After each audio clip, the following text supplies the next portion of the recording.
Hey everyone, welcome back to the channel. Today, we're diving into another deeply chilling case, the tragic story of the Kahler family. Can a crime this atrocious ever truly be justified by a sudden mental breakdown?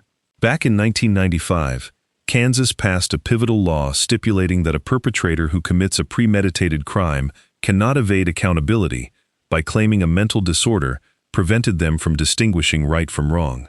This legislation was enacted because, all too often, defendants attempted to dodge justice by asserting they were out of control or entirely oblivious to the consequences of their actions. The head of the once thriving Kahler family tried to leverage this very insanity defense to escape responsibility for his horrifying deeds. However, evaluations declared him legally sane.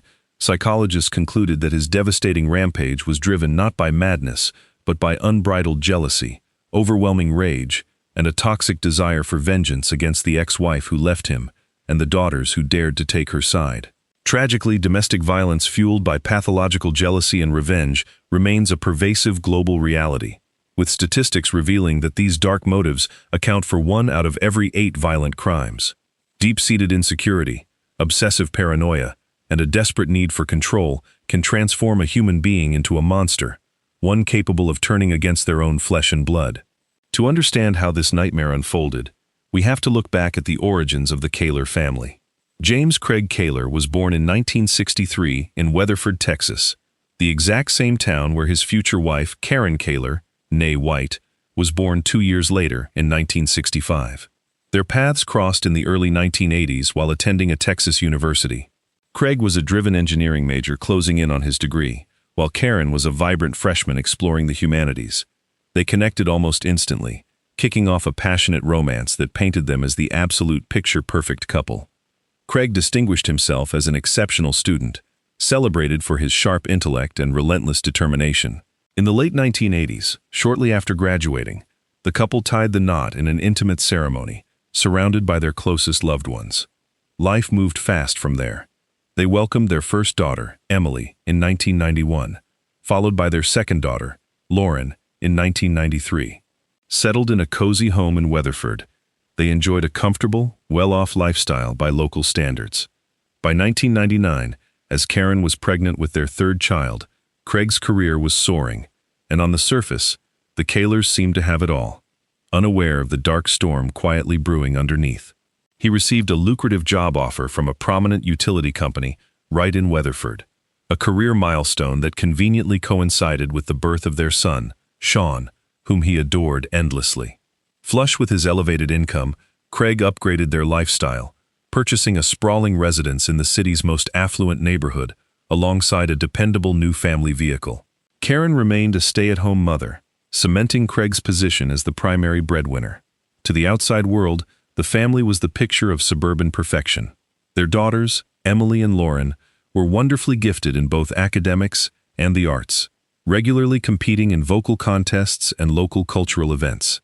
Emily excelled in her studies, eventually earning a spot at a prestigious pharmacy college, while Lauren, an equally brilliant student, harbored dreams of entering a music conservatory to pursue a professional artistic career. Little Sean was an outgoing, curious, and gentle boy who developed an early fascination with numismatics and dreamed of becoming an archaeologist. He shared an exceptionally tight bond with both his parents and his older sisters. Craig provided lavishly for the household, while Karen cultivated a warm atmosphere, raising the kids and baking delicious treats for everyone. Together, they actively participated in community life, striving to better their neighborhood while raising 3 exceptionally talented children. Yet behind this immaculate facade lay deeply toxic secrets that the family desperately tried to conceal. In 2007, Karen finally cracked, confessing to her younger sister Linda that she was standing on the precipice of a full nervous breakdown. She revealed that Craig had subjected her to relentless surveillance and oppressive control for years, a dynamic that had only grown more suffocating with time. Craig demanded an exhaustive accounting of every single dollar spent, scrutinizing not just major investments, but routine household purchases. Karen was forced to hand over daily supermarket receipts, log bank transaction details, and report her exact location throughout the day while he was at work. The entire Kahler family existed under a rigid schedule dictated entirely by Craig. Upon his return from the office, his wife and children were expected to be present to greet him immediately. Mealtimes, bedtimes, and wake-up calls were strictly timed, and even intimacy between the couple was reduced to an item on a calendar. Over the years, Craig's obsession with dominance only intensified, transforming him into an increasingly demanding, selfish partner. Every hour of Karen's day was mapped out, leaving her feeling utterly enslaved, stripped of personal freedom, and burdened solely by duties and domestic obligations. Karen desperately tried to satisfy every single one of her husband's demands, holding on to the fragile hope that he might eventually relax his grip and allow them to return to the happiness of their earlier years. But Craig seemed to take genuine pleasure in his authority, refusing to relinquish an ounce of control. Linda was profoundly unsettled by her sister's heartbreaking revelations. Like the rest of their social circle, she had always viewed Craig as an ideal husband, devoted father, and pillar of the community, only to realize he was a manipulative domestic tyrant. Despite the nightmare, Karen hesitated to destroy her marriage, acutely aware that she and the children were completely dependent on Craig's income. Resolving to regain her independence, she decided to seek employment that would offer her financial autonomy and a path toward stability. Around this time, Karen embarked on a new chapter. Despite being older and balancing the demands of 3 children, she maintained an extraordinarily striking physical appearance. She remained deeply committed to fitness and proper nutrition, periodically following strict health regimens, prioritizing self-care, and working tirelessly to maintain her well-being.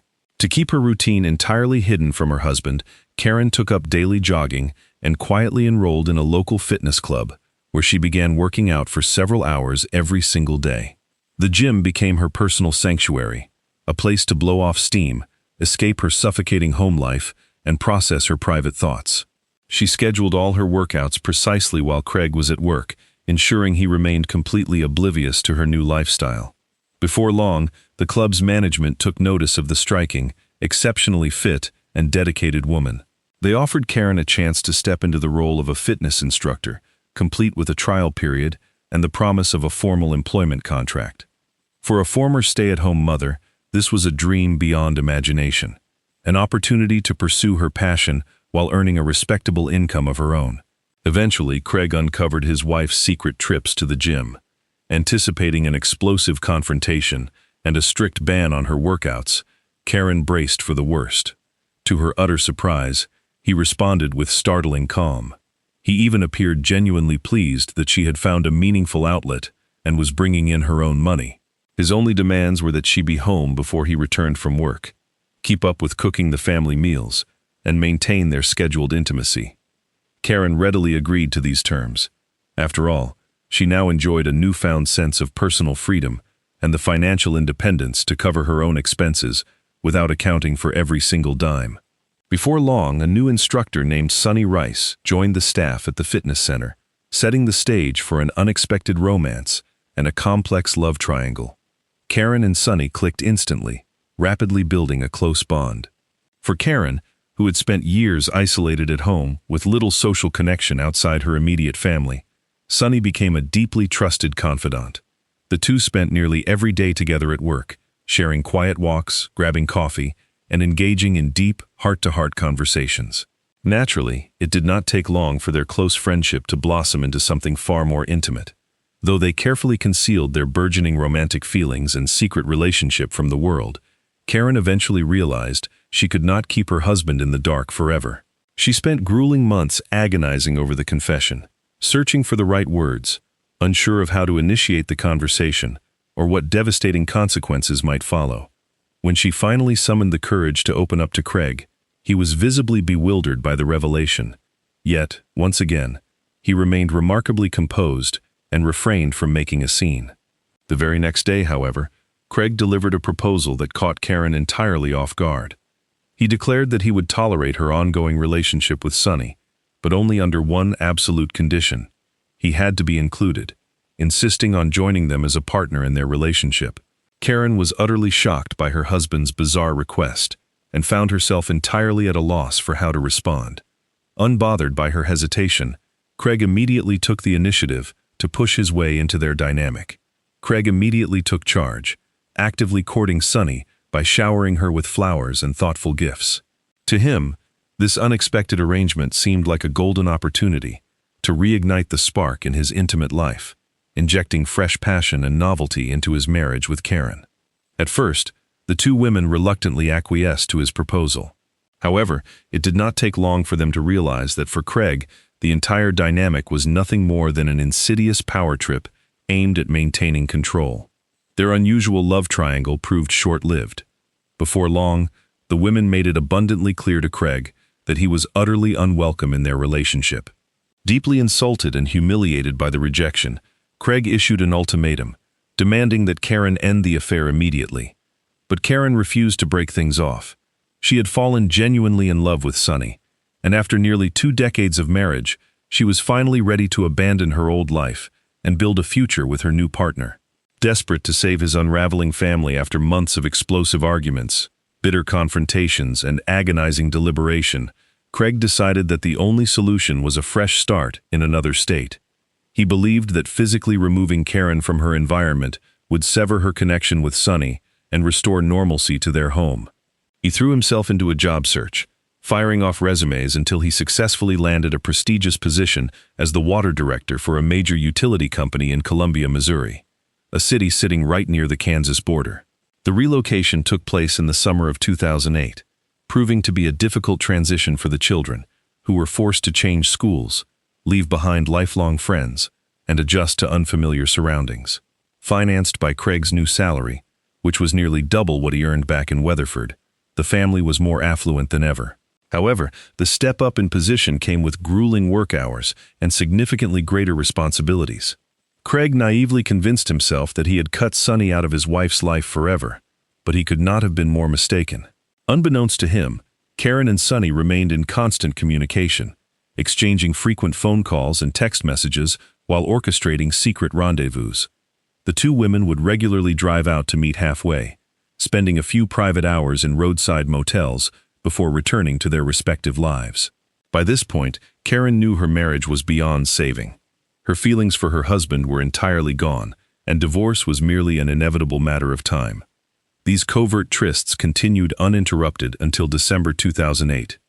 On New Year's Eve, the Kahler family traveled back to their Texas hometown to celebrate the holiday alongside old friends and family. Sunny was also in attendance at the gathering.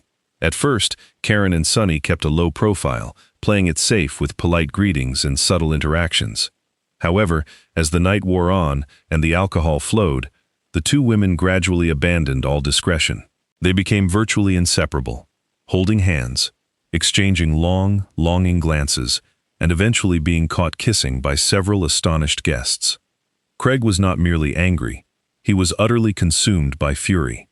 Karen had publicly humiliated him in front of dozens of his former roommates, close friends, and professional colleagues, brutally exposing her infidelity for everyone to see. Incensed beyond control, Craig caused a scene at the party, launching a bitter verbal assault on both his wife and her lover, before forcefully dragging Karen away and storming off into the night. He completely lost control of himself, grabbing her by the shoulders and shaking her with such violent force that her dress tore. He then struck her across the face with a heavy slap, causing her to stumble, lose her footing, and fall backward, hitting her head hard against the ground. After they returned home, the toxic fallout from the party did not subside. Just a few days later, Karen finally reached her breaking point and informed Craig that she was leaving him for good. She initiated divorce proceedings, formally seeking full custody of their 3 children. At first, a desperate Craig attempted to apologize, begging her to keep the family together for the sake of the kids and pleading for one final chance to repair their marriage. However, Karen remained completely unshakable in her decision. Craig then turned to their mutual friends and relatives, calling them relentlessly and pleading with them to intervene, hoping they could convince Karen to abandon the divorce. Yet, despite his desperate efforts, she firmly shut down every attempt, revealing that she was leaving to build a life with Sunny, and admitting that she had never truly been happy throughout their decades together. In the early spring of 2009, while the estranged couple was still forced to live under the same roof, another explosive argument erupted. Craig once again resorted to physical violence. marking his first physical assault since that disastrous New Year's Eve night. Refusing to tolerate the abuse, Karen reported him to the local authorities, leading to his swift arrest. Down at the station, however, Craig spun a manipulative story to the officers, claiming that his wife had become hysterical and that he had merely held her arms tightly to calm her down, which had accidentally caused the bruises on her arms. Following this terrifying incident, Karen refused to wait for the finalization of the official divorce. She packed up, took the children, and moved out immediately. The abandonment dealt a massive blow to Craig's pride, but his grief quickly curdled into intense rage when he learned that his daughters had openly taken their mother's side, admitting they were finally seeing her truly happy for the first time in memory. Craig viewed their support as an unforgivable betrayal. In retaliation, he completely severed contact with Emily and Lauren, refusing to speak to them while openly showering attention on little Sean, whom he called regularly, and took on weekend visits while blatantly ignoring his daughters. Meanwhile, even as the messy divorce dragged through the courts, Craig remained dangerously fixated on the idea that Karen would eventually change her mind and come running back. Driven by pathological jealousy and an obsessive need for control, he began tailing her everywhere. He spent hours watching her new home and trailing her across town in rental cars to avoid detection, even attempting to break into her residence to install hidden surveillance cameras while the house was empty. Naturally, maintaining such an exhaustive campaign of stalking required immense time and effort, forcing Craig to abandon his professional responsibilities.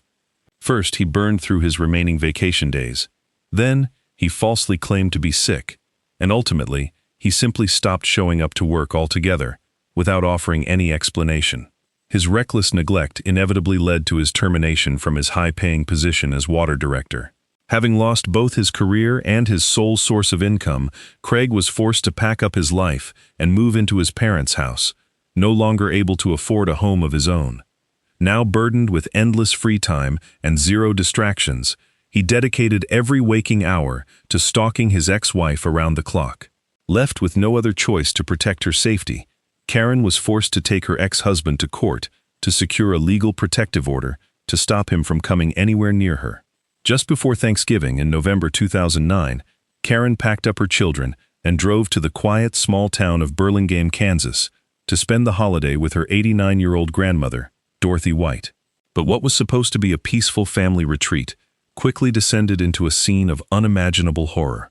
On the evening of November 29th, the Burlingame Police Department received an urgent distress call, reporting gunshots and a suspicious vehicle. Dorothy's neighbors recounted seeing a small truck pull up to the elderly woman's residence. A man stepped out, marched directly inside, and shortly after, blood-curdling screams and sharp gunshots echoed through the air. The man then casually exited the home, climbed back into his truck, and sped off into the night. Terrified that the intruder was heavily armed, no neighbors dared to intervene. When police officers rushed to the scene, they were greeted by a traumatized 10-year-old boy desperately crying out for help. It was Sean Kahler. Though the terrified child was too overwhelmed to articulate the nightmare that had just unfolded, the police immediately realized that a gruesome massacre had taken place inside. Just near the front door, officers discovered the 89-year-old homeowner, Dorothy, lying in a pool of blood. Remarkably, despite having sustained 2 gunshot wounds, the elderly woman was still clinging to life. Advancing deeper into the residence, officers stepped into the kitchen and found the lifeless body of 44-year-old Karen. She had been shot in the chest before her enraged ex-husband executed her with a point-blank shot to the head, leaving her with absolutely no chance of survival. Nearby, wedged in the tight space between a wall and a couch, lay the body of her eldest daughter, 18-year-old Emily. The young woman had evidently tried to hide from her father's murderous rage, but he had mercilessly cornered her and ended her life with 2 point-blank gunshots. Moving upstairs, police discovered her younger sister, Lauren, lying in a pool of blood in a second-floor bedroom. Clinging desperately to life, the young girl faintly begged the officers to save her, repeatedly whispering that her father was the one who had committed the horrifying attack. Emergency medical teams immediately rushed both Lauren and her great-grandmother to the intensive care unit of a nearby hospital. Tragically, despite the medical staff's valiant, around-the-clock efforts, neither could be saved. Lauren succumbed to massive internal bleeding and organ damage on the morning of December 1st, and her great-grandmother passed away just hours later that same day. Left as the sole surviving witness to the tragedy, young Sean remained in a profound state of shock. Child psychologists immediately began working alongside the boy to stabilize him, but investigators urgently required his testimony to piece together the fateful timeline at his great-grandmother's house. Sean recounted that on that fateful evening, his mother had been in the kitchen preparing dinner when he walked up to her to ask for his favorite meal. Suddenly, the back door burst open, and their father stepped into the house, clutching a shotgun in his hands. Without uttering a single word, he leveled the barrel directly at his ex-wife and pulled the trigger, quickly stepping closer to fire a second execution-style shot. For a brief, terrifying moment, Sean stood completely frozen in sheer horror. His father turned to face him, but instead of aiming the weapon, he simply stared back with a silent, haunting intensity. Realizing he had to flee for his life, Sean sprinted out through the open back door, racing around toward the main entrance in a desperate bid to warn his grandmother and sisters and call for help. However, just as he reached the front threshold, several more deafening gunshots shattered the air. Terrified to step inside, the young boy scrambled into a small outbuilding nearby, crouching in the dark as additional shots echoed through the property. He waited in absolute terror, bracing himself for his father to come after him next. With a cold-blooded killer on the loose, law enforcement immediately launched a massive manhunt for Craig Kahler, issuing urgent public warnings that he was armed and extremely dangerous. Before long, dispatchers received multiple reports of a speeding truck, allowing investigators to quickly track the gunman's path of escape. At one point along his route, Craig abandoned his truck near a densely wooded area and continued on foot along a deserted stretch of road. Law enforcement officers closed in fast, apprehending him early the following morning without further incident. Inside the abandoned vehicle, police discovered the rifle and ammunition resting on the back seat, along with prescription medications for depression and anxiety disorders sitting right beside the driver's seat. Craig offered no resistance during his arrest, appearing completely detached and hollowed out. Visibly disoriented and even frightened, he candidly admitted to officers that he was carrying both a firearm and a hunting knife, though he claimed he had no intention of using them. He went on to confess that he had committed a horrific act, something he presumed the police were already well aware of. Once brought to the station, Craig initially made a full confession, pouring his heart out to the lead investigator. He recounted how his wife had been unfaithful with Sonny, how the two had publicly humiliated him in front of his peers at the fateful New Year's Eve party, and how his desperate struggles to salvage his marriage had ultimately cost him his high-paying career and whatever remained of his self-respect. Breaking down into tears, he insisted that he had no idea how he could have ever brought himself to commit such a monstrous crime, bitterly lamenting that everyone, even his own daughters, had ultimately turned their backs on him and betrayed his trust. The high-stakes trial of Craig Kahler officially commenced in December 2010. Facing the ultimate penalty for the brutal murder of 4 people, the defendant, acting under the strategic guidance of his attorney, Thomas Heaney, abruptly recanted his earlier confession. Instead, he pinned his horrifying actions on severe mental illness and temporary insanity, viewing it as his sole remaining avenue to escape death row. Heaney attempted to persuade the court that his client had fallen into a devastating psycho-emotional spiral after his wife abandoned him for another partner. His daughters turned their backs on him, his career imploded, and he was forced into the humiliating position of moving back into his parents' home. All of these overwhelming stressors, the defense argued, triggered a complete breakdown, causing Craig to commit the atrocities while insane and completely incapable of understanding his actions. Prior to 1995, such a legal strategy might have worked, as Kansas law previously allowed perpetrators to seek leniency through an insanity plea. However, the state had since repealed that option, leaving no room for such defenses in the venue where the crime occurred and the trial was held. Furthermore, prosecutors shattered the defense's narrative by demonstrating that Craig acted not out of unbridled madness, but through cold, calculated deliberation. He had meticulously acquired firearms and ammunition well in advance, before driving straight to Dorothy White's residence, fully aware that his entire family was gathered inside.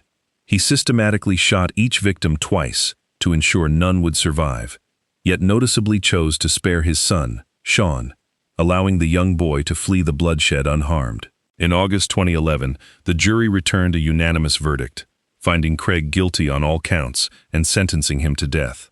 During the final sentencing hearing, 12-year-old Sean delivered emotional testimony, stating that despite the unimaginable tragedy, he did not wish for his father to be executed, as Craig was the only immediate relative he had left.